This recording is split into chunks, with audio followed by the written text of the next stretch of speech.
Oke, bismillahirrahmanirrahim. Assalamualaikum warahmatullahi wabarakatuh. Selamat datang kembali di channel Pak Koding, rumah para programmer pemula. Halo adik-adik, para pembaca modul pembelajaran interaktif, Mobilin, algoritma, dan pemrograman dasar. Bagaimana kabarnya hari ini? Semoga dalam keadaan sehat walafiat ya. Oke, pada video kali ini saya akan membahas mengenai konsep perulangan, yaitu for. Jadi khusus for ya. Jadi sebenarnya perulangan itu ada beberapa jenis, beberapa bentuk.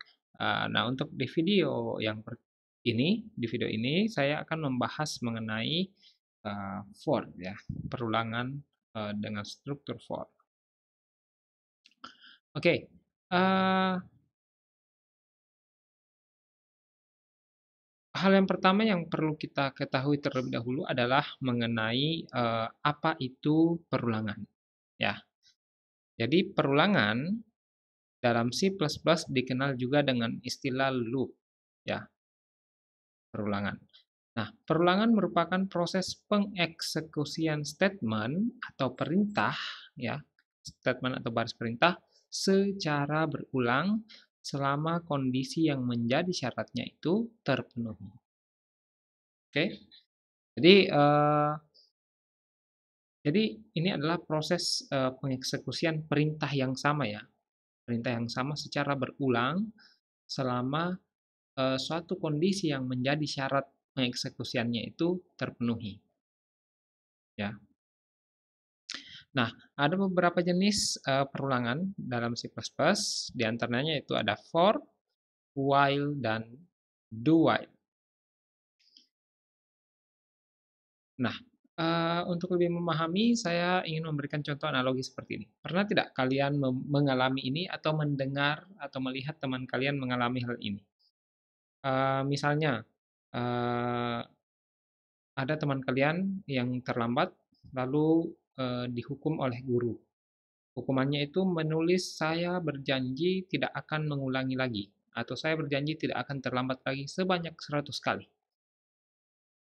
Ya, mungkin saya yakin kalian pernah mendengar atau bahkan mungkin mengalami sendiri. Nah, tentunya kalian sebagai siswa atau murid yang patuh kepada guru, tentunya akan melakukan hal tersebut, menulis kalimat yang sama, "Saya berjanji tidak akan mengulang lagi sebanyak 100 kali." Ya. Nah, sekarang, kapan kalian akan berhenti menuliskan kalimat tersebut? Ya, tentunya kalian akan berhenti menuliskan kalimat tersebut ketika jumlahnya sudah sebanyak 100 kali. Nah, itulah yang menjadi kondisi syarat pengeksekusian perintah tadi kan.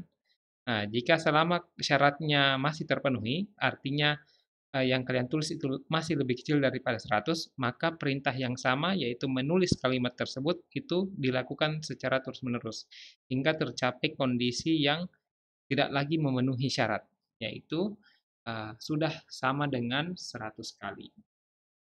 Ya. Nah, ini kalau di gambar ini katanya kalau mahasiswa non informatika ya begini caranya, tapi kalau mahasiswa informatika ya cukup pakai kode program, beberapa baris perintah sudah bisa mencetak kalimat yang sama 100 atau bahkan 1000 kali pun ya dalam waktu yang sangat cepat.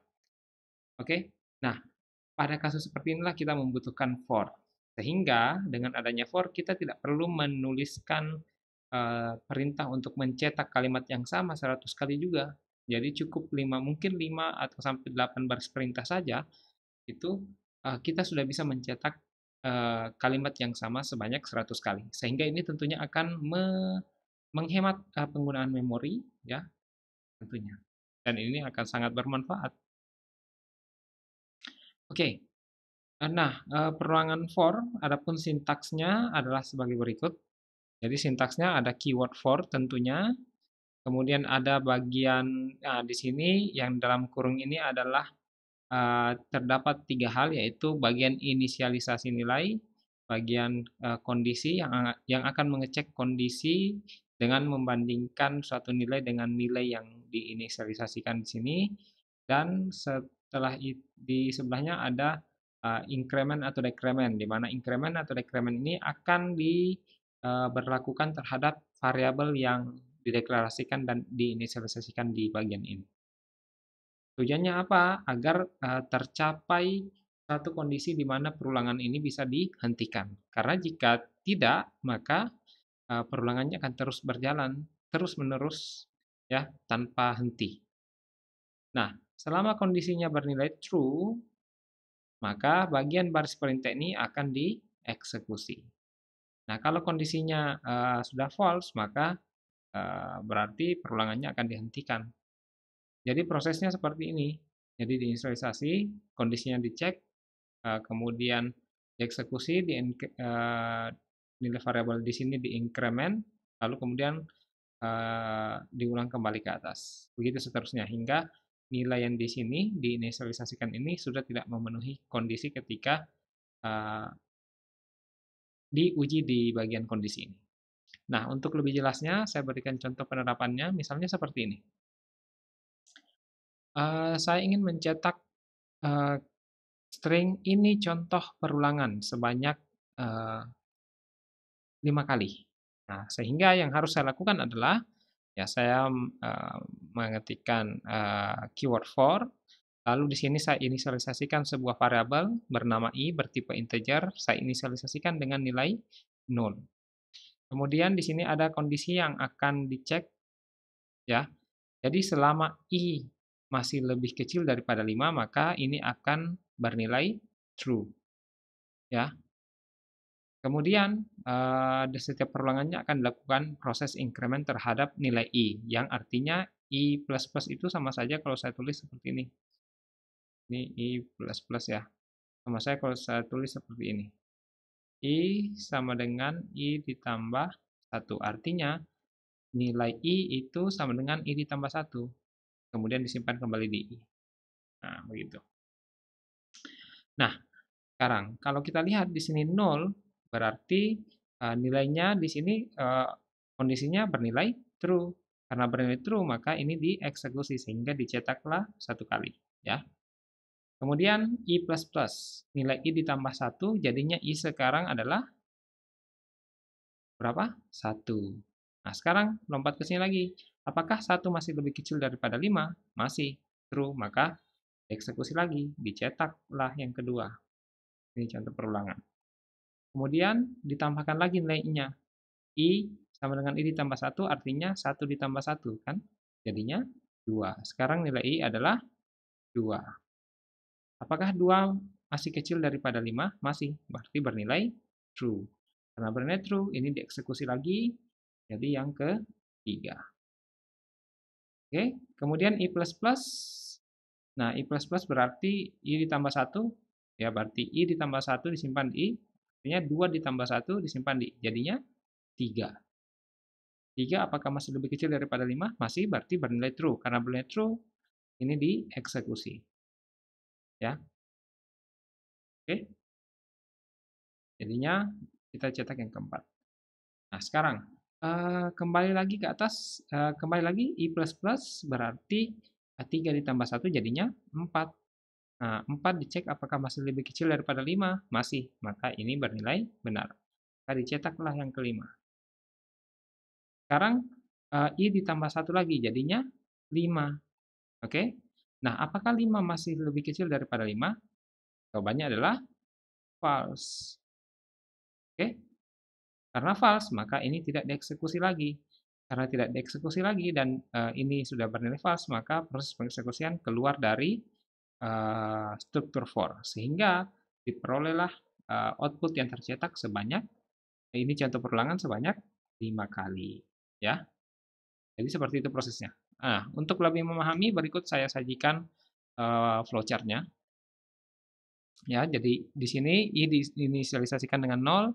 Sekarang diuji kondisinya apakah I lebih kecil daripada 5. Jika true, maka ke arah sini dieksekusi. Nah, ini yang pertama ya. Lalu I++. I++ jadinya I menjadi 1. Nah, I masih lebih kecilkah dari 5? Masih. Ya. Akhirnya ini dicetak.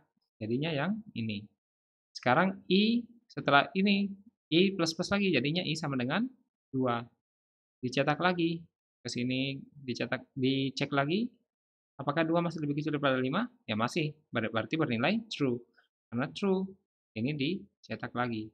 Kemudian di sini I ditambah 1 lagi jadinya 3.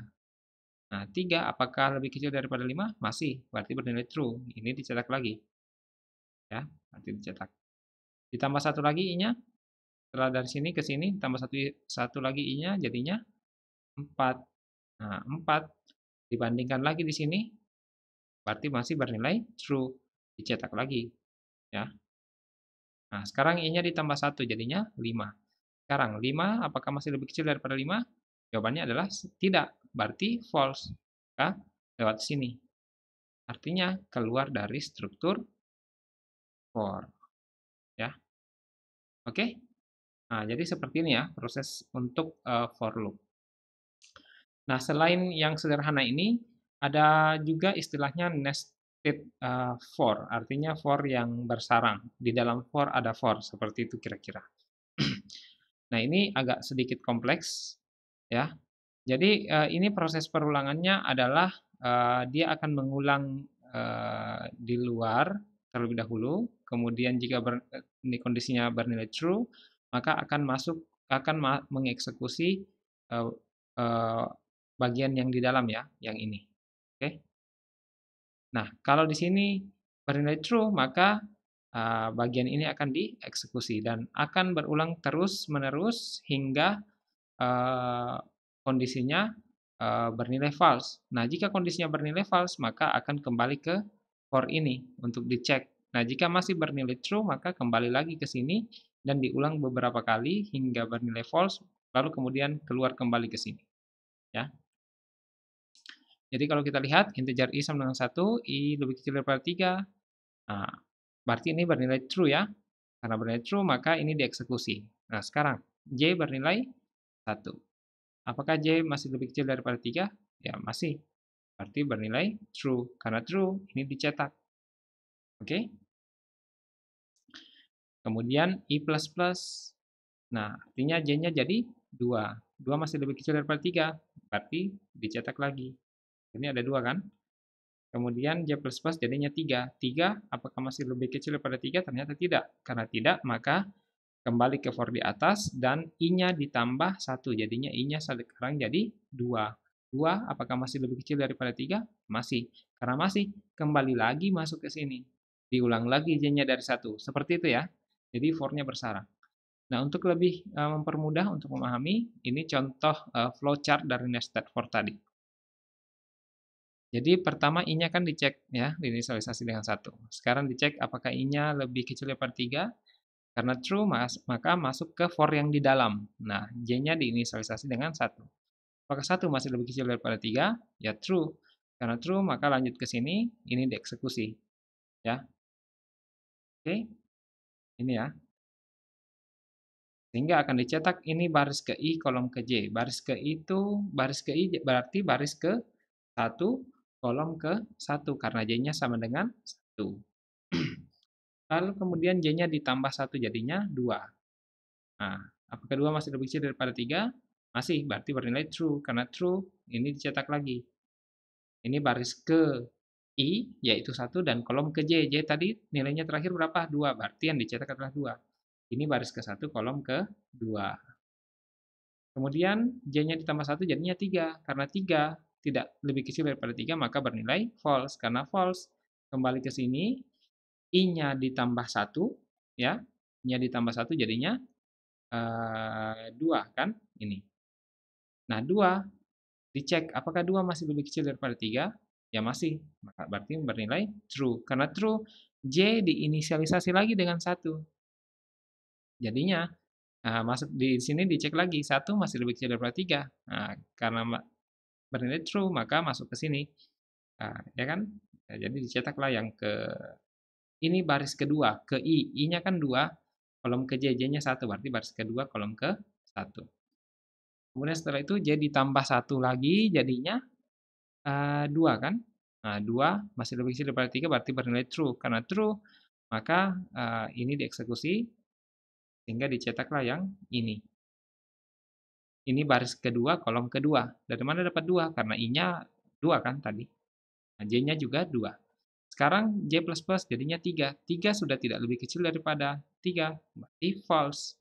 Nah, karena false, yang ini ya, karena false, maka keluar dari loop J. Nah, keluar dari loop J, I-nya ditambah 1, jadinya 3. Nah, 3 dicek apakah lebih kecil daripada 3? Ternyata tidak, false, ya kan? Nah, karena false berarti lewat sini. Artinya keluar dari for terluar, ya. Keluar dari looping. Seperti itu ya, itu nested for.